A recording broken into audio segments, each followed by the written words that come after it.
زمانی که مناقشه آمریکا با پاکستان بر سر طالبان بالا گرفت، هنا ربانی گوهر در سال 2011 با لحن خشم‌آلود و رابطه بسیار نزدیک CIA با شبکه حقانی اشاره کرد که در حلقه های امنیتی پاکستان از جلال الدین و حیث به سر چشم‌آبی سازمان CIA یاد می‌شد.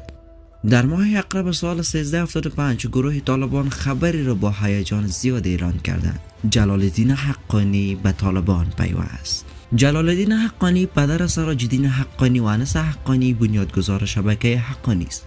اکنون این شبکه قدرت را در دست دارد. جلال الدین حقانی در ولایت پکتیا حدود سال 1393 میلادی در قوم غلجایی پشتون به دنیا آمده است. در زمان حکومت داود خان به پاکستان رفته و در هنگام جنگ مجاهدین به حیث یکی از فرمانده های حزب اسلامی دوباره به افغانستان برگشت. با جماهیر شوروی به جنگ پرداخت.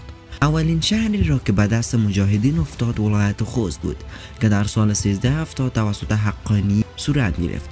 اما گروه مجاهدین در بین خود به یک تفاهم نرسیده و این بود که در سال 1375 و در ماه اقرب گروه طالبان خبری را پخش کردند که جلال الدین حقانی به طالبان پیوست و این بود که بعد از یک سال از پیوستن جلال الدین با طالبان، پایتخت توسط طالبان سقوط کرد و در همین سال او با اسامه آشنایی پیدا کرد و زمانی که القاعده تشکیل شد پایگاه های او در بین مناطق تحت نفوذ حقانی قرار داشت. وی به حیث وزیر سرحدات و قبایل در زمان ملا عمر بود و در 4 سپتامبر سال 2018 مرگ جلال الدین به دست طالبان علنی شد.